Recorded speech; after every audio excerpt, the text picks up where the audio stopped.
Oh,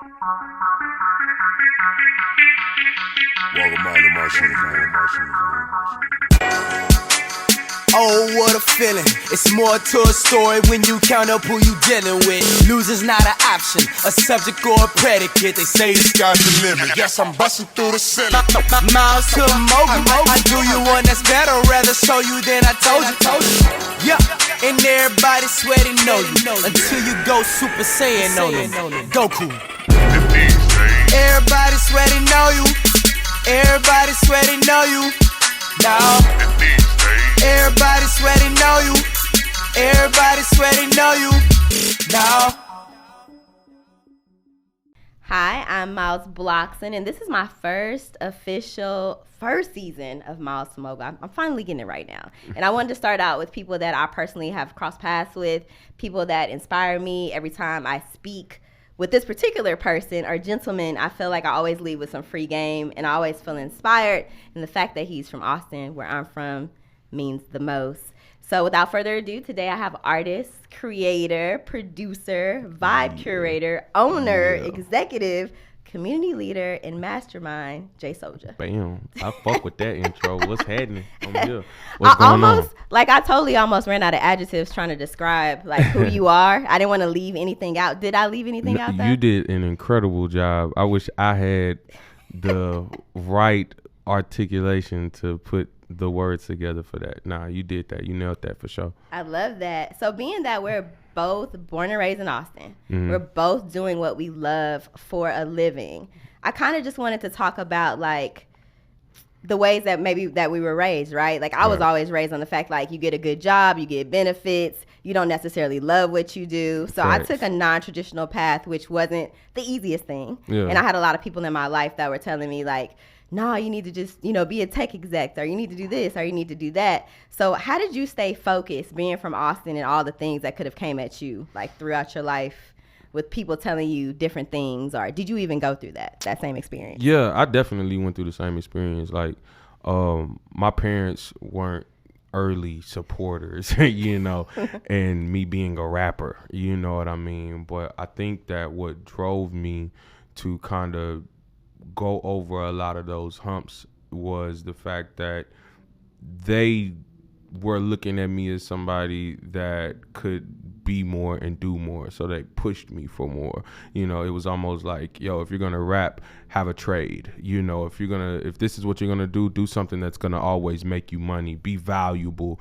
And I think instilling some of those ideologies in me, it allowed me to become a multi-dimensional asset to my peers. You know what I mean? Like when I started doing music, with my mom always ringing in my head, like, you better have a trade, or you better do something, right?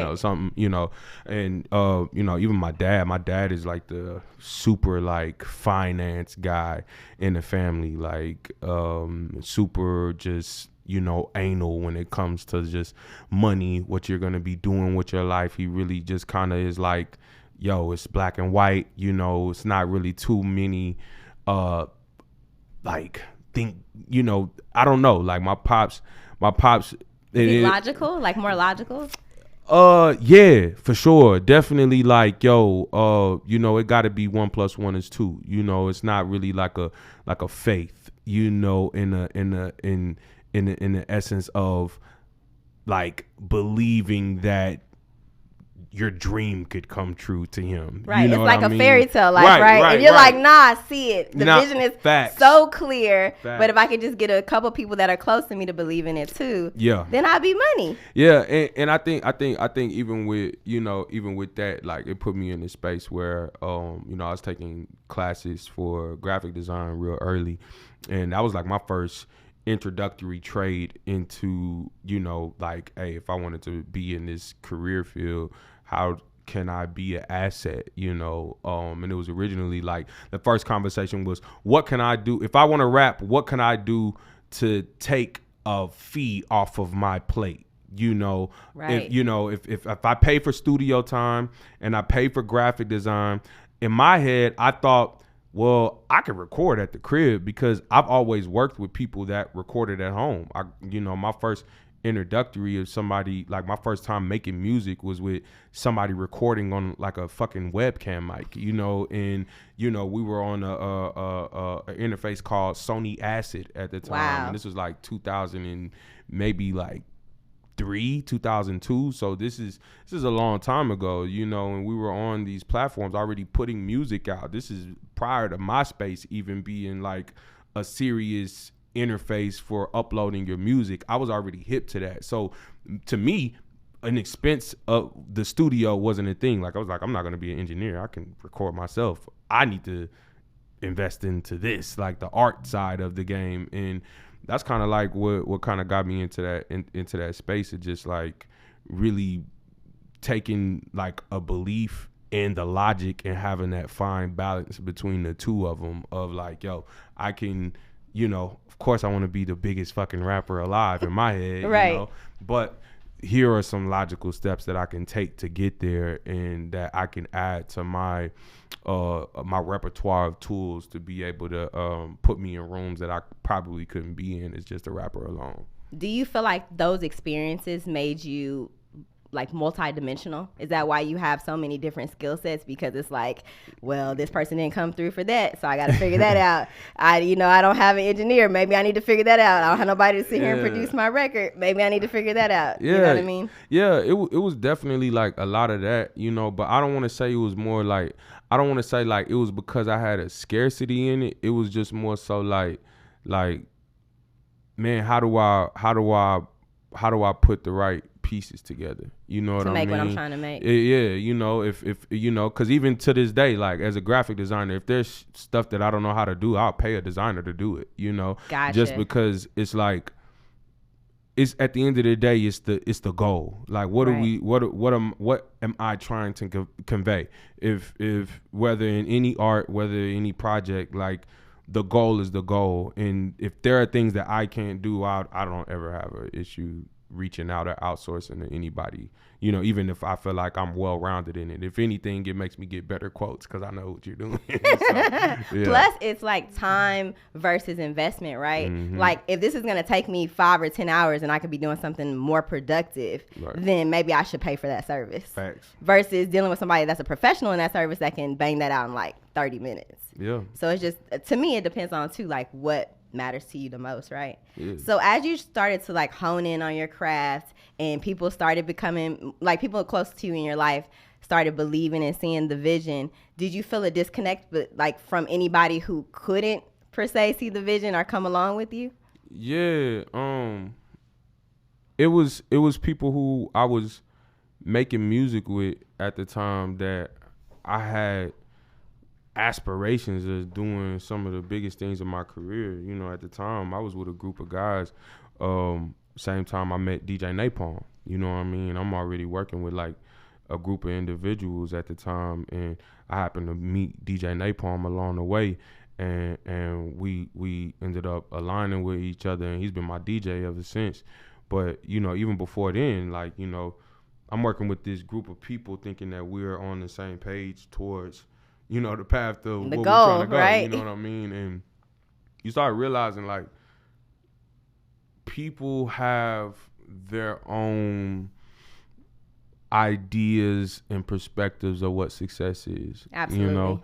And I think that was one of the biggest points of, like, you know, trying to find who believed in what and what aligned with people, and how do I align into the future with guys. You know, the same group of people that I was around at that time, I'm not around anymore. You know what I mean? And there's never like shade to them or anything like that. Not. And it's never, but it's just, things just don't align, you know, sometimes.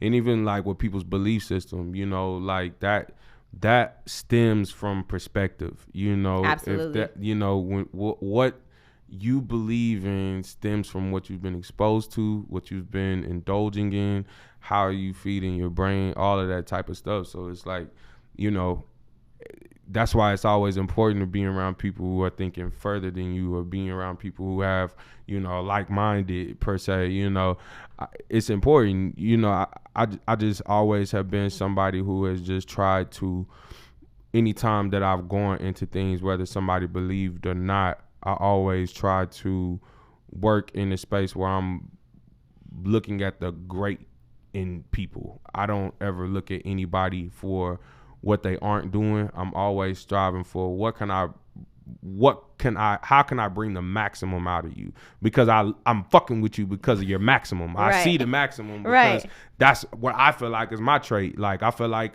you know, an attribute of mine is that, you know, I have great visionary skills. Like, I have good foresight, you know. So when I'm working with people, I'm looking into the future with how, hey man, if I could see a talent and I can, you know, because anybody who does creative work, you know, this is a industry of, you know, of course there's like, you know, streaming mechanisms and stuff like that to put you into the forefront of the industry, but this is a gamble. Like, this is like a feeling, this is like a vibe, this is like, what do you feel like that you see in things, you know? So a lot of things are predicated on perspective and your faith and what you believe in and how, you know, all those things matter in the fucking, you know, the melting pot of Right. trying to figure this thing out. Like, Absolutely. all of those things play a role in the recipe, you know what I mean? So it's The just recipe. yeah, Yeah. facts. It matters. So Yeah.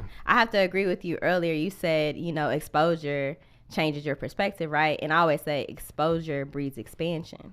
So if you've had limited exposure, your choices are going to be limited. Facts. If you've had more exposure, you look at life in a more abundant manner, to me. And then also I agree with you about like perspective. Like, if you're only seeing things from a lens view versus a bird's eye view, you're missing out on a lot of good stuff.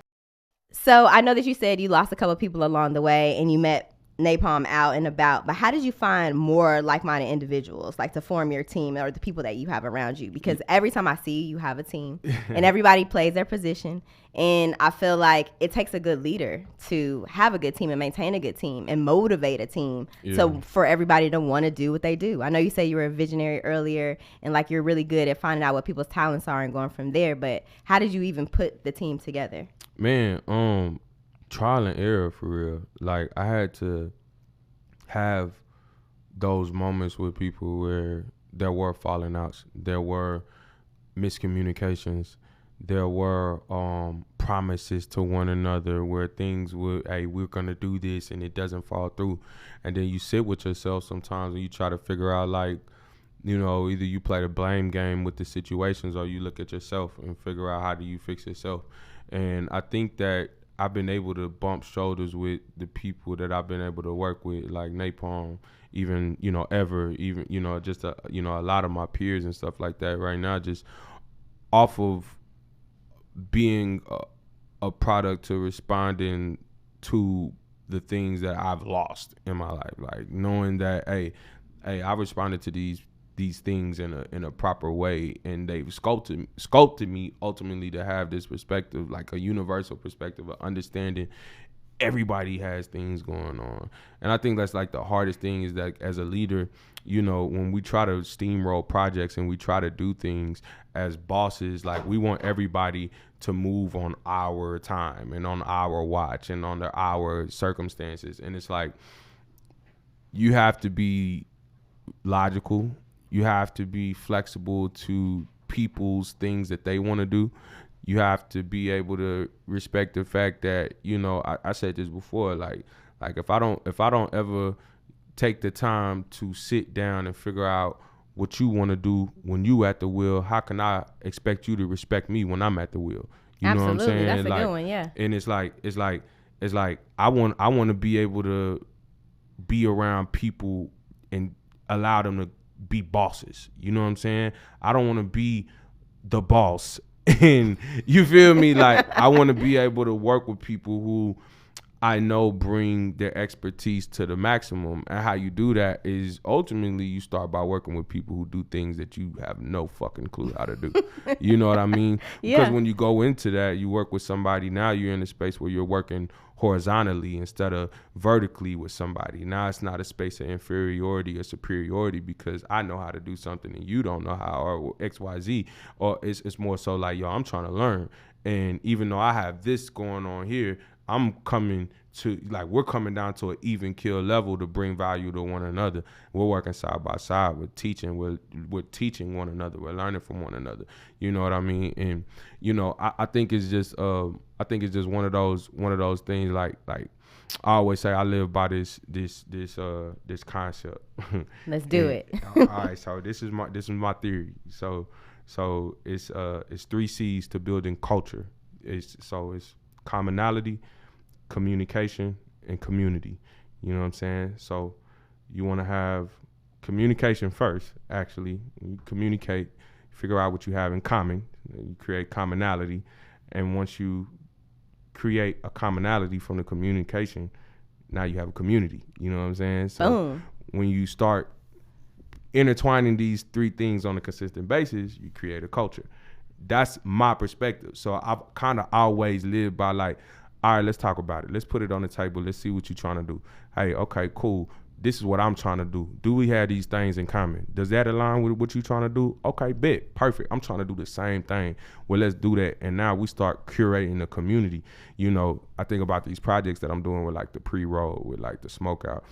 All of that is predicated on, hey, I'm talking to the market, figuring out what do we have in common. All of us are independent artists trying to figure out how to get to the next step in this industry. That's it. That's the commonality. That's it. Yeah, that's it. And now we all have something in common. You feel me? We're reaching a goal together, and that creates the culture. Exactly. Right? Exactly. I love that. So, I hope y'all wrote that down. Because I need to, but I can go back and watch this. So fire. But that's Super my fire. perspective on it, for sure. I love that. And it seems like you're in a flow, for your career. I hear your name coming up in a lot of rooms. Every time I'm on Instagram, I see you somewhere doing something. You were recording in here. Yeah, I don't know, a couple of days ago. And I was like, wait, that's Dollar Studios? Like, I was just there. Ever never sets it up like that for me to rap. Like, I want to be an artist. Why can't I? Why can't put me on? That's funny. Put me in the game, coach. That's that's all I'm asking. But people do want to work with you. They also want to create with you. Is that something that you envisioned for yourself? And do you think it's important to get your thoughts in order to be successful? Yeah, I think having your thoughts in order is definitely like the first step. Like, because it starts in the mind first. How you think about everything is Tell him important. again, please. Please tell him again. Start right in your brain. It starts in the mind first. How you think about this shit is how you gonna ultimately execute it and manifest it.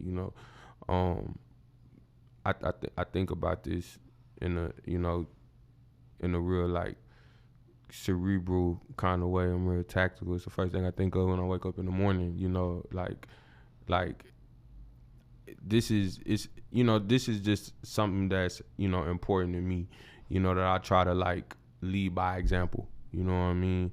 Can you repeat your first half of the question? Yeah, of course. Is this something that you envision for yourself? Like, your name comes up in a lot of rooms. Yeah. People want to create with you. They want to be around you. Clearly, your energy is just it's omnipresent. So in that case, like, is that something that you envision for yourself? Because I know, like, I sit down and I envision where I want this to go. Right. And I just want to know, like, for your career, did you kind of like sit back, meditate on it a little bit and be like, this is what I want this to look like?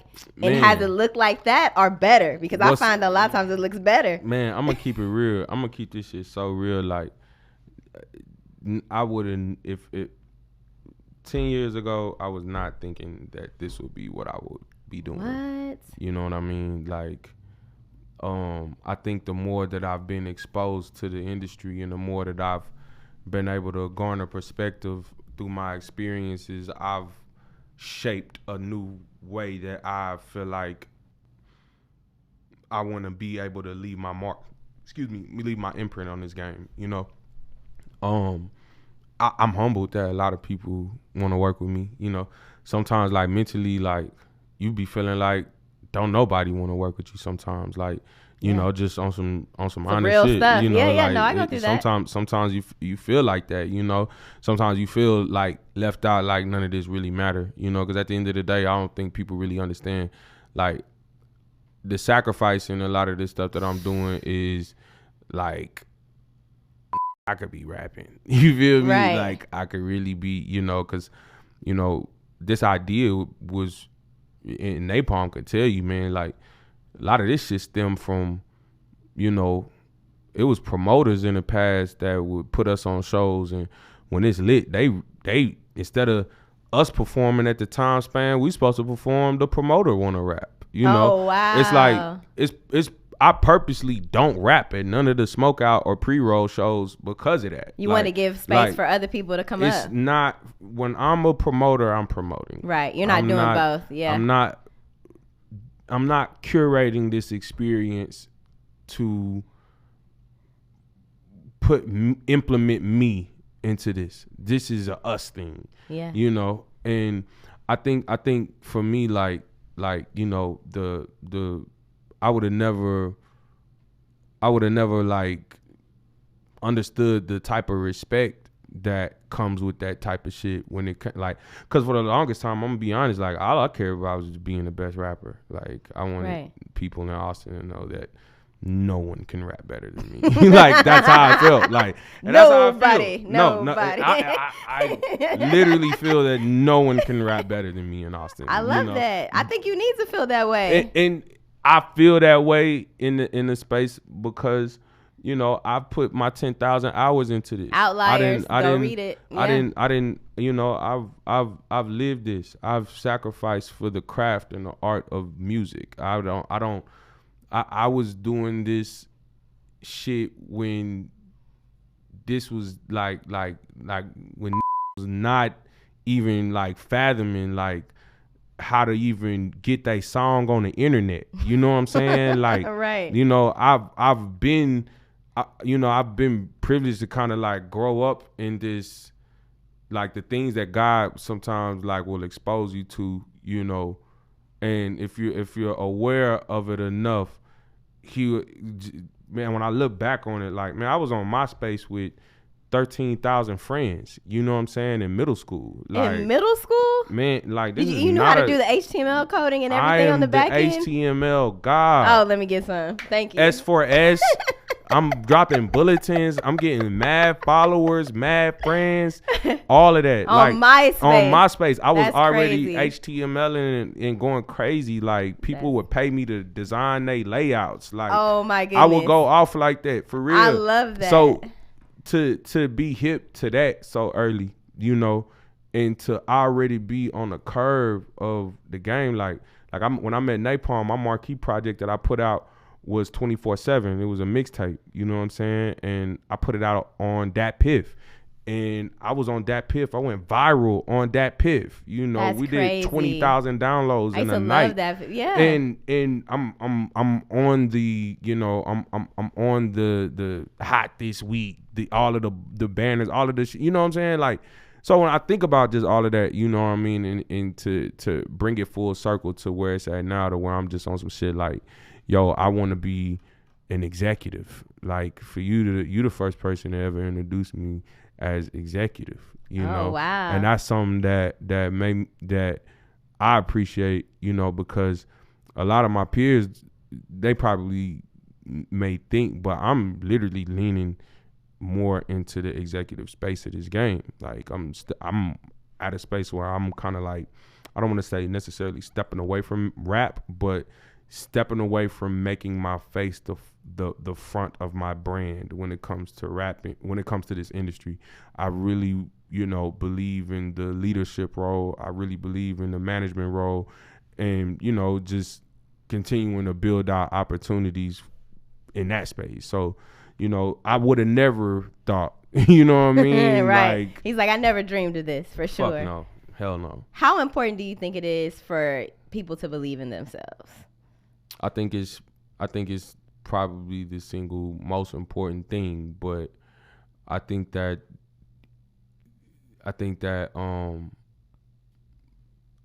like allowing yourself to have that self-belief without letting the people you love taint that. Whew. You feel me? Yeah, no, I feel you. like I think that's That's the balance. That's the balance, because you love the person, right? You love the 100%. People, but you also have to appreciate yourself. And I asked you all this. Self-love, for sure. You have to have self-love. But I asked you all this because I love your song Nobody, and I saw you performing at ACL, and the crowd was like, nobody. Yeah. And I was one of the people doing that. Real one. I was in the back, Real one. But that song is all about being confident, speaking your life into existence, and being focused on your goals. And I don't really think people understand the gravity of their words. Yeah, 100%. You have to be super intentional about what you say, and you're an artist, so like when you're doing your songs, I'm sure you're thinking like, okay, this is gonna be out there. Yeah, I need to be intentional, and you are intentional in your music, I feel like. So what's your thoughts on just really paying attention to the things that you say and watching your words and speaking from a place of abundance rather than scarcity, like you talked about a little earlier? Yeah, it's very important. You know what I'm saying? Like I feel like everything that I've ever achieved in my career stemmed from me saying that I'm gonna do it. I feel like Ever Mike can attest that I told him the year that we did ACL, I told him at the top of the year that, hey, I'm gonna perform at ACL this year. I didn't know how the fuck I was gonna do it. Wow, speaking it up. I told him, I told the entire team, I told DJ Napalm, I told everybody, hey, we're doing ACL this year. It's gonna happen. I didn't know how it was gonna happen, but we are gonna make it happen. And I think anything that I've, even just to what I write, like that's even more important. Like, it's just I think people gravitate to authenticity. Absolutely. Speaking from an honest place, and being who you are, you know what I mean? Like, I feel like it's just important to always just, put out the truest version of who you are, you know what I'm saying? And if you're gonna speak, if you're gonna speak, I say a lot of bullshit. I'm gonna keep it real. Me and Napalm be at the crib saying some bullshit. But when it comes to time where you're putting your music on wax and putting it out into the ethos, it's no longer, I always say, like, the moment that you put a song out, it's no longer art anymore, it's product. You know what I mean? Yeah. And it switches forms. It's different now I have a chance to have a perspective on not only this but you know what I mean? So right. It's like, okay, if that's the case, now how do I want my market to receive this product? And that's all in branding. It's all in a lot of that type of stuff, and it's all in how you walk in life too.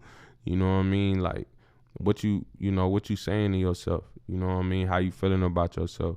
That matters. You know what I mean? So yeah. Thinking about like authenticity and what you're saying to yourself, and I call it like your internal dialogue, right? Mm-hmm. Like your everyday dialogue. How important? Well, I guess what's your thoughts on ego, and do you think that ego gets people caught up in tight situations, like being in their ego? Yeah, 100%. I think ego keeps you from learning.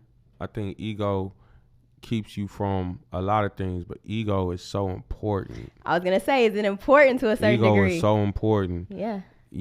Because it's one of those. Ego is a tool, in my opinion. It's an emotional tool, because in certain spaces you wanna, especially like when you're trying to overcome something, in my opinion, you damn near need ego to do it. Yeah. Because you need like this belief in yourself that's kind of like, yo, I'm gonna walk along this edge, like a Super Saiyan. Yeah, exactly. Almost, like you need that.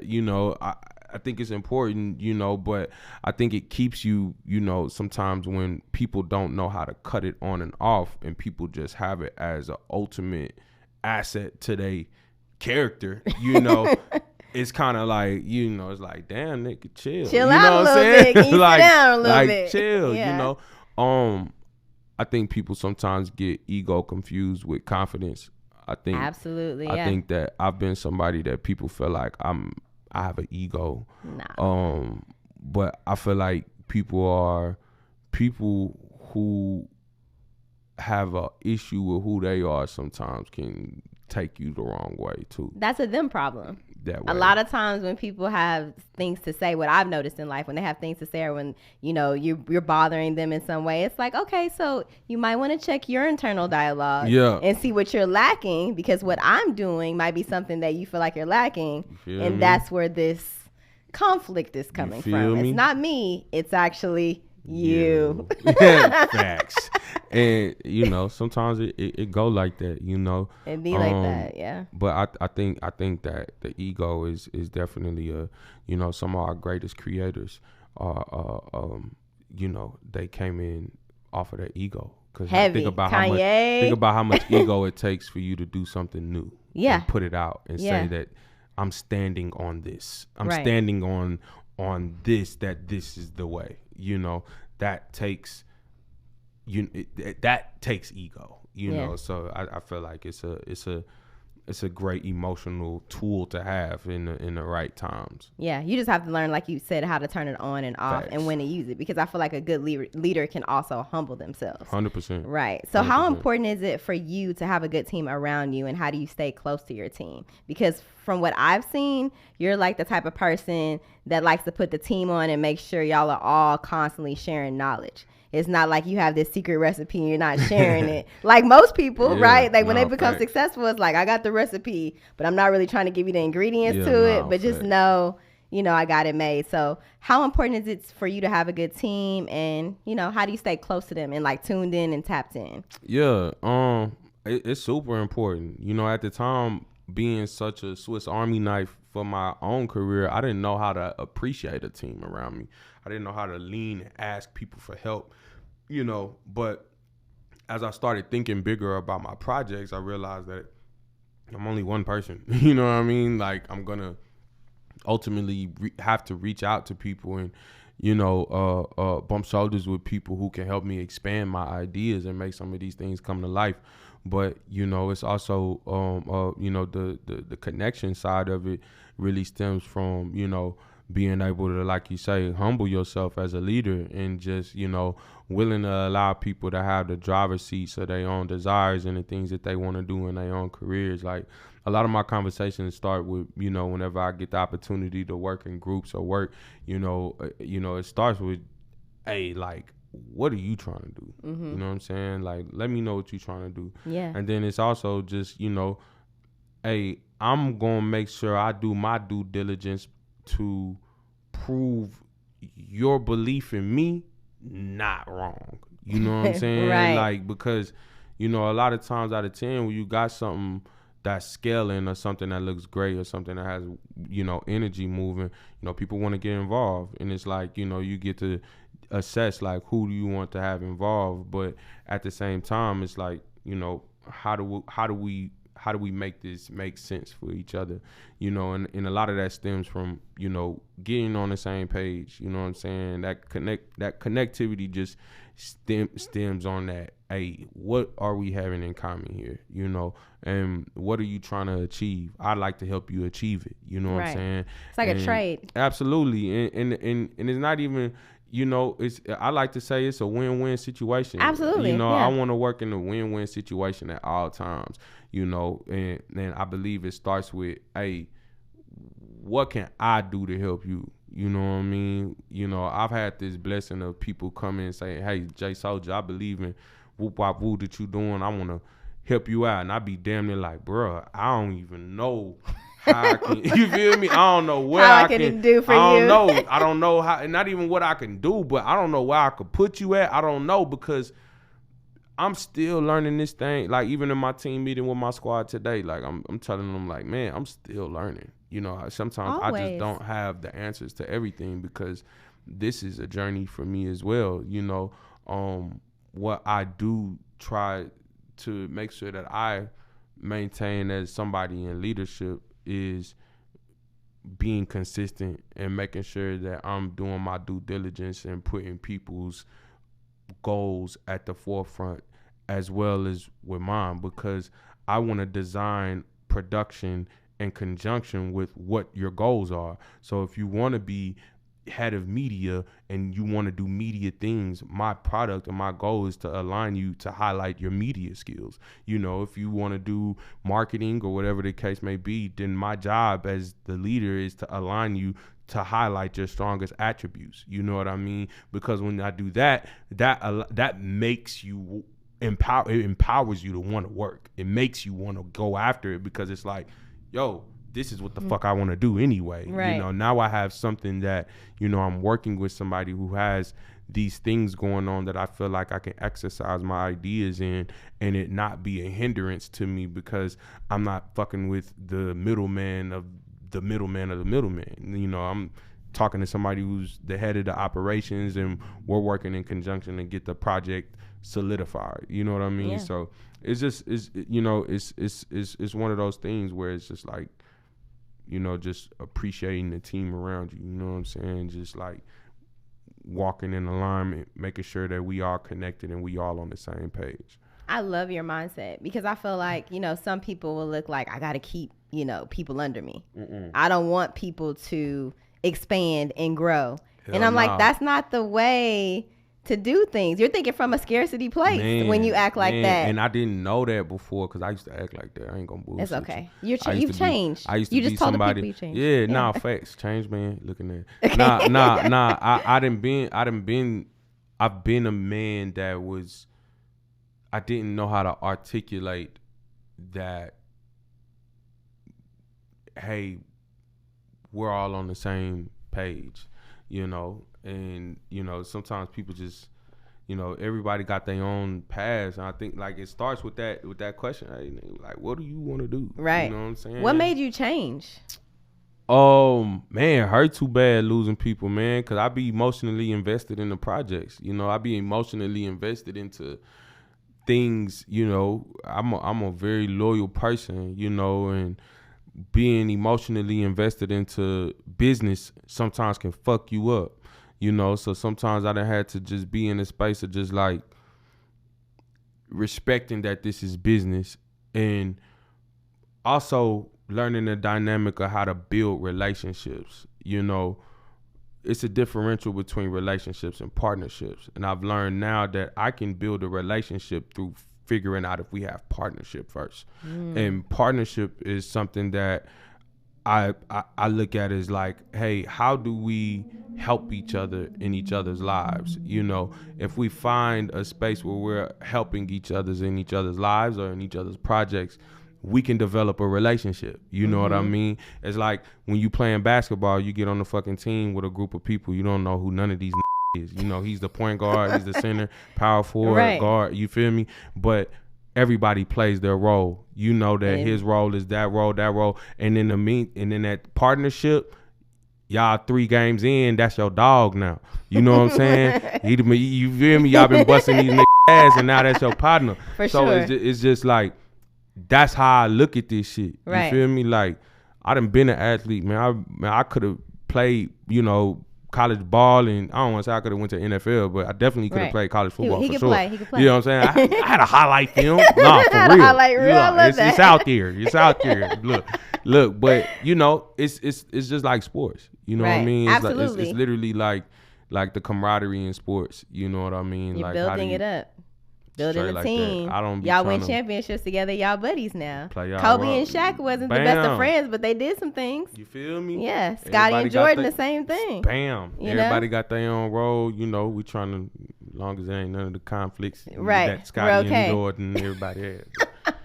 I love that. Page. Yeah. I want to switch gears a little bit and just talk about, you know, what's your routine if you have one, like your daily routine? Are there certain things that that you make sure that you do every day, and kind of how do you hold yourself accountable for that? So do you have a routine? What's funny is I really just started back in a routine that I had. I just started back doing it today, but I used to write every morning. Like, wake up, first thing I'm doing is writing some kind of journal, some, you know, just figuring out how I'm gonna feed my brain, you know.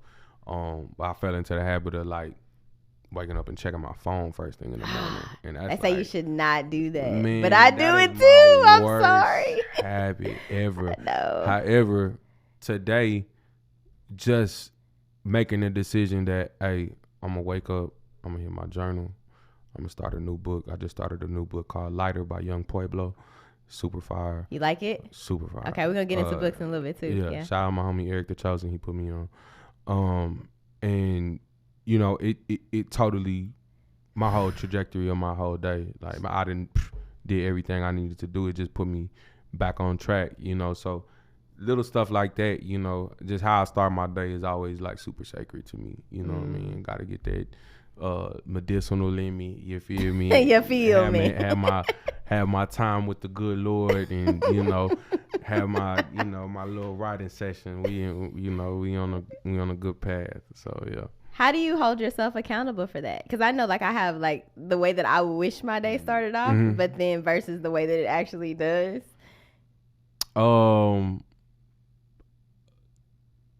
If I'm feeling, it's like a decision. Okay. You know what I'm saying? It's like, you either gonna do this or you gonna be feeling like this for the rest of your day. You know you don't want to feel like that, so you might better want to do this. That's Yeah, I love that. What's your favorite productivity tip or tool if you have one? Like some people will like block off their schedule, so like the whole day will be scheduled out. Or some people might have a certain app that they want to use, or some form of technology that they use, or a whiteboard meeting with their friends or their team or whatever. Is there anything productivity wise that you do that's kind of helped you out a lot? Productivity wise, like any apps or anything? I don't want to say no apps. That should just be, I don't know. Be on the phone. Yeah, it's the same thing. Right. Be on the phone. Yeah. I think really for me, I say trying to working towards adopting like a do it now mindset. Like, yeah, like soon that. as something come to my head, like when I know I need to do that shit, just do it. Yep. You know, instead of just like waiting on I know I gotta do that. I can, just do the shit. So I think that's one of the things for sure. I love that, because I was just thinking that the other day. I started doing the do it yourself mindset probably like last week, because I just started noticing, like what you said, everything just continues to pile up. Like I need to call Danny. I need to do this. I need to set a calendar invite. I might need to post on social media. I got to do something for work. And I'm like, if I just do it as the requests come in, I can have a lighter day. That part. Yeah. Shout out to my boy Young Pueblo, because that's what you be saying in that. And that, what? Yeah. Okay, so tell me about the book then. I literally just started the book. Okay, gotcha. But the synopsis is that. So lighter do it now? is no, not do it now. Lighter is like kind of like the ideology of just coming to peace with yourself, coming to peace with your past, acceptance. You know what I'm saying, of who you were. Kind of the book kind of starts with the writer was a previous drug addict, and he just talking about how he overcame and the type of mindsets that he had to adopt to get over this drug addiction that ultimately had him on his floor feeling like his heart was about to explode. So it's like a do or death, Yeah, you gotta do it like a do or die, twister. Exactly. Literally. That part. that part. So it's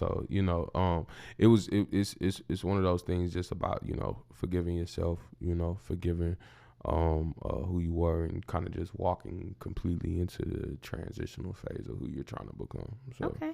Any books that you've read that like were a complete life changer for you?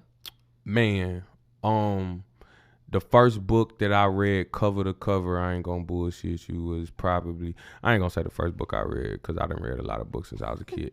The first book I read in my 20s, cover to cover, was by the RZA from the Wu-Tang Clan, called The Tower of Wu. And that book was probably like, I needed it. It came at such a wild time. One of the homies that one of my homies who I used to get my medicinal from, he actually gave me the book. and he was like, "Yo, bro, you should read this book, my nigga. I think you'll fuck with it." And I read it, and I was at a time in my life where, I felt like I was just on this island, just I didn't really have I was trying to figure out where I was trying to go, you know, and I felt like that book was, it's the way of the Wu. That's what Tao means, the way. So it's like, he's just talking about how he would, how he assembled the Wu-Tang Clan. He's the leader of the Wu-Tang Clan. You know what I'm saying? He's the brains of this operation. How he mastermind everybody. How he mastered himself. You know, the type of things that he fell into. The type of things that he would practice. You know, it was just a really like life-changing book for me, for sure.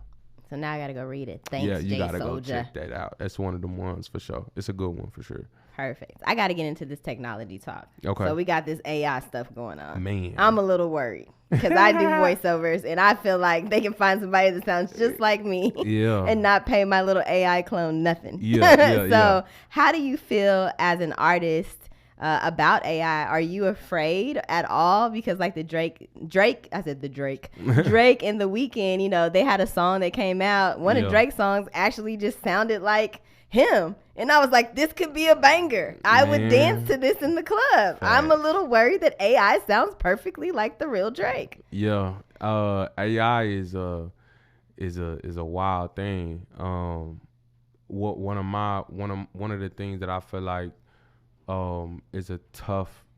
Here's some of my theories that I had. At first, I felt like the artists were in on it. I felt like the artists were like, yo. Because like, have we found out if these people are hackers or not? We don't know. I don't know. We don't know that they're hackers. It makes me feel like they got to be in on it, bro. Because how do you know? Those are very two big specific, artists, of course. Too. They're like the biggest of the biggest artists. Now, if we're thinking about artificial intelligence and we're thinking about, you know, how we see the metaverse and how people are seeing these different spaces of real estate in the digital, you know, world. There might be things that they're putting out there that kind of like test out. You know, I feel like all of this is a test. You know? This is a test. But in my perspective, like I think that I was listening to a podcast and one of the people on the podcast are they're pretty, you know, Grammy nominated engineer, and they were just talking about how they love the idea of AI a lot because of how they can, you know, make work a lot quicker and a lot, you know. And I think one of the things that I feel like AI will ultimately miss is there is something to, like, when you're making a song, like the essence of things, and like, yeah, those sound like Drake records and stuff like that for sure, but it's like, put me in the space of like how this song was made, how this song came about. Like, it'd be like, damn, like the soul in that. It's like, no soul in it. It's no soul in it. It's no soul in it. And I'll be feeling like there are certain records, like how certain artists would say certain things. I don't think that I feel like the AI is designed to sound like them, but to capture the soul of an artist, they can't do that. It's like,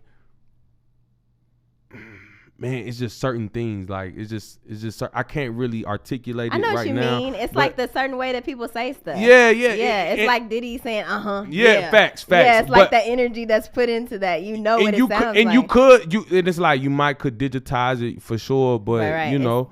Yeah. That's a hard thing to do. You know what I mean? It's a hard thing to do, you know, but who knows, man. I feel like it's fire. I've been liking everything I've been hearing. you know, that's shit, nigga. Them niggas not gonna AI my voice in my opinion. I'm trying to be behind the scenes, you nigga. trying to be behind the scenes. I'm finna be.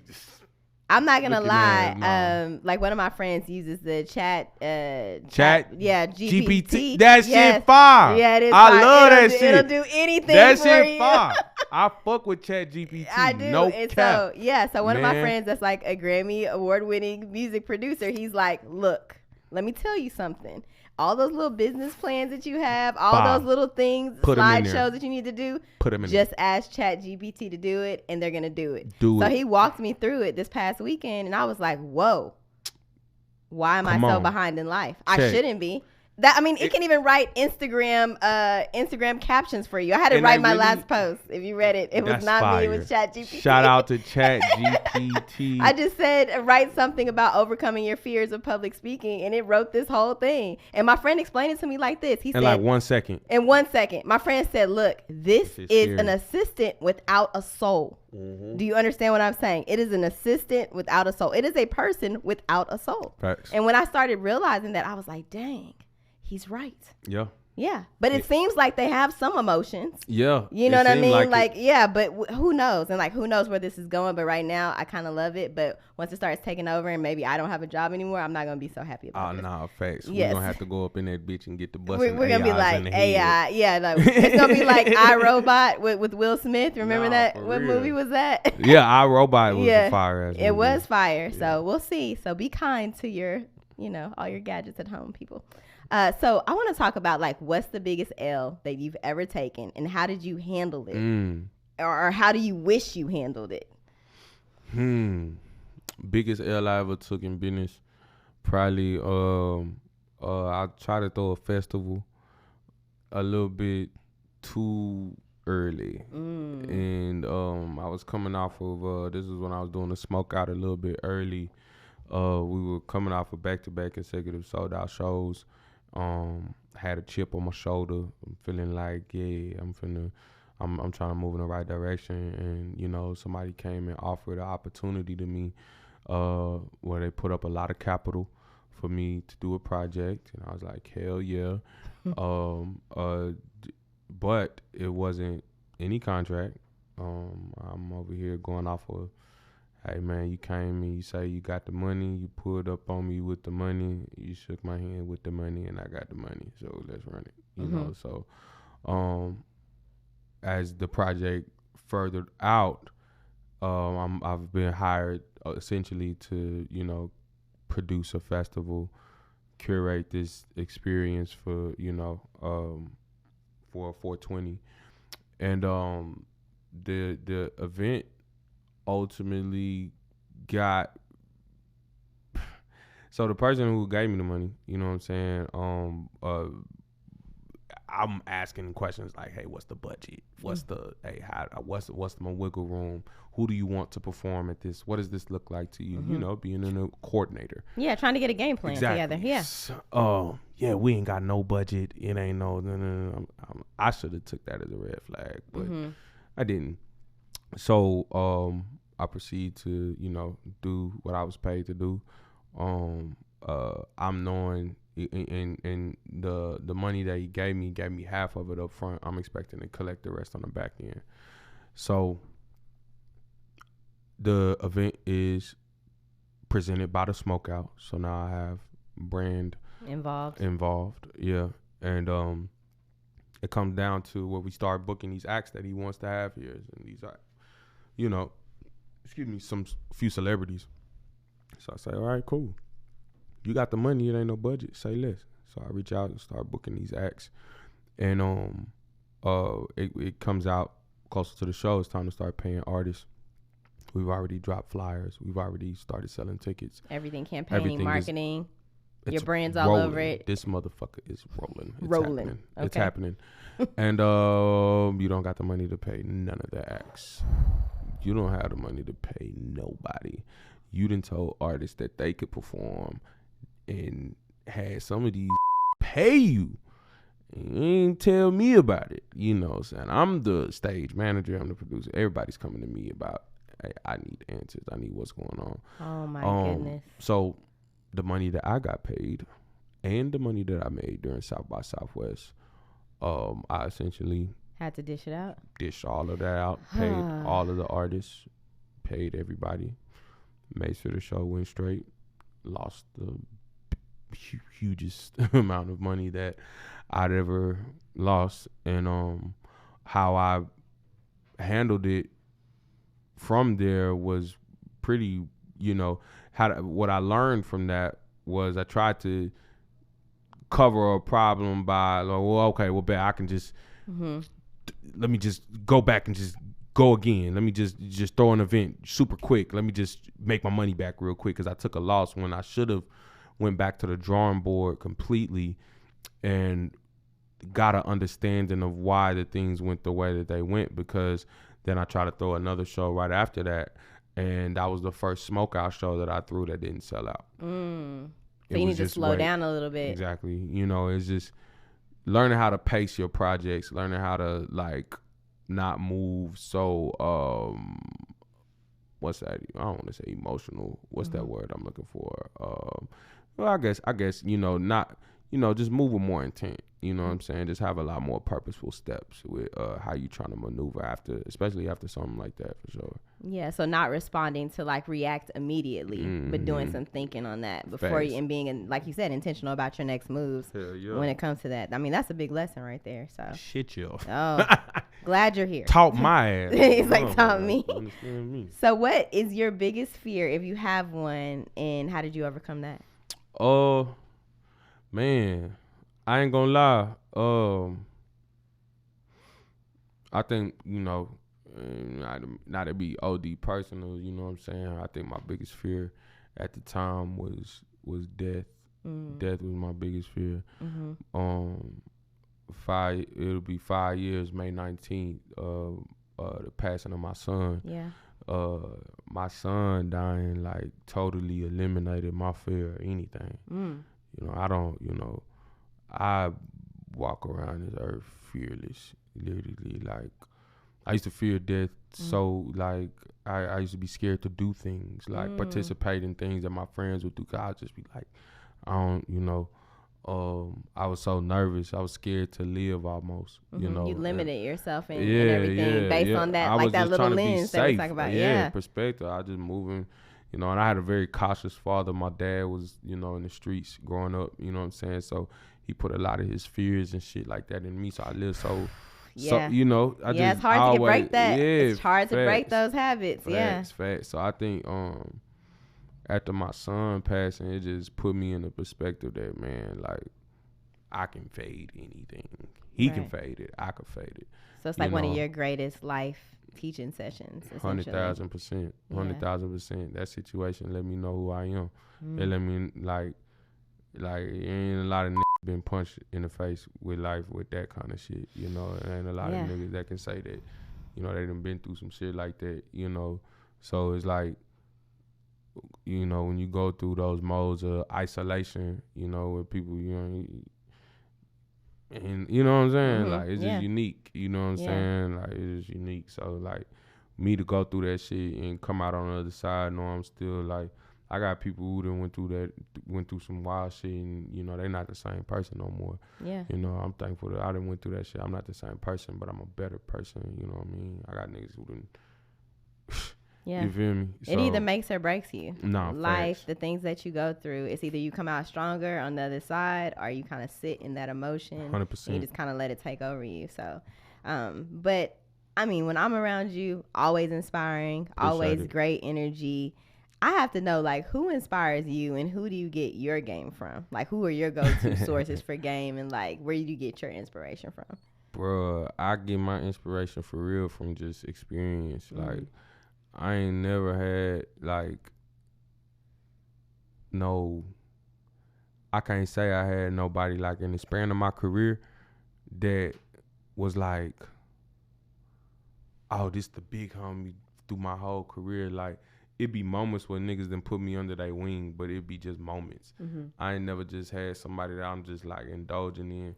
This shit really just be me going through life, you know what I mean? Having this exposure to this shit just... You know, if I were to champion anybody for real, like if I could champion anybody, it'd be probably my cousin CJ. You know what I'm saying? Shout out to my cousin Freddie Fraze, for real. He somebody who I started rapping with at a real early age. You know what I mean? I had to say, like, shit, man, like, really, you know, shout out to my mom. Like, my mom was, you know, even like, it's wild. Like, my mom, even though they wasn't like the biggest fans of me rapping, like, my mom would always let me go to concerts, let me go, you know, get exposed to that shit. You feel me? Like, I tell like, man, my biggest inspiration as a kid was Lil Bow Wow. You feel me? Like, Lil Bow Wow. I used to go on fucking Scream tour shows. I'm a little kid watching this little. I'm like, what the fuck? This is what the fuck I'm trying to do. I'm trying to rap. crazy. So, you know, but, you know, my mom would always let me go to concerts and stuff like that. My pops, you know, my dad was the first person to introduce me out of like hustle. And my dad owned the first black-owned pest control company in Austin called Andy Howard's Pest Control. My grandfather owned it. And my dad, you know, ended up taking over the company for a short span of time. They had a commercial on, the commercial used to come on TV, 8359, it will kill your bugs. It was this white dude. That was your That was dad? my dad. Oh Yeah. my goodness, That's my another pop. high five. Yeah, that's out here my pop. making that That's guap, that guala. But everybody be like, they don't know that's my pocket. We had the white dude. I had no idea. I thought it was a white company. So especially would kill your bugs. As a kid, I'm asking my dad, hey, why y'all got that white man on there saying that? And why y'all not saying it? It was my first time getting hip to marketing. My dad, entry level, hey, this is marketing. This is, we had a white dude on there because it's a lot more universal. It's a lot more, you know, I'm getting hip to this as a kid. Genius. And he not understanding like, damn, you showing me this. You know what I'm saying? Like, you putting me on game about this stuff, you know. All of this shit just full circle, you know what I mean? Absolutely. He gave you the blueprint. Facts. And I always tell people that I feel like, you know, sometimes when you have a team or when you have a group of people around you and you reach this certain level of success, people are like, okay, now it's my turn to be put on. And I'm like, but you can put yourself on because you just watched my whole entire journey. I just gave you every single step of my journey. Were you taking notes? Were you paying attention? Yes, I want to help you. I'm going to help you. Yeah. But sometimes people get, you know, life carries them away when you get to a certain place. Facts. So what do the other people do? They have to take, you know, what you showed them or what they learned while being around you and kind of figure out what space they want to go into. Facts. You know, that's why I love that you said, you know, you want everybody in your group to be a boss because if you're working with a group of bosses, like we all good. We're not lacking. We don't have to worry about anything. Facts. Everybody in charge of their own role. Everybody play their own role. I can't, you know, it's like the same thing in basketball. Like everybody, I refer to that analogy. It could be in any sport. It could be football. Yeah. Like shit, when you a lineman, the quarterback cannot be the boss of the lineman. Yeah. You cannot. You can't. The linemen are the bosses of the linemen. linemen. You feel me? Like it's just they have a lineman coach. You know what I mean? Like it's like it's just little shit that people just it's when we really look at the grand scheme of this shit and really simplify all of this shit. Like, you know, the foundation of the information is in the subtle shit. It's in the shit that we overlook. It's in the shit that we know. Right. We human. Yeah. We want to know every goddamn thing. But if we sit in the cut with the shit, we got the answers. We it's have right there. all the answers. Facts. Yeah. And your journey, I feel like, too, is your answers. Some people try to take shortcuts 100%. in their journey, and it's like, no, you're going to learn that lesson regardless. Facts. So go ahead and learn the lesson. Let it in your marinate. Get your little bag. Facts. Move along. You know, part. follow your steps accordingly because it's going to, you know, it'll get to you one way or another. 100%. So it's good to learn your lessons then. Anything you want to leave us with? Man, I'm grateful to be here with you. Aww, Congratulations. yes, thank you so know, much. I appreciate that. I'm humbled that I'm the first guest. Yes, you know you what I'm are. saying? This is dope. You're doing it with good people. You know what I mean? So I think I'll leave it with congratulations to you, and I appreciate you for having me here. No, I appreciate you being here and sharing your knowledge and your information with me and with everybody else. So Facts. thank you so much. Appreciate it. Love.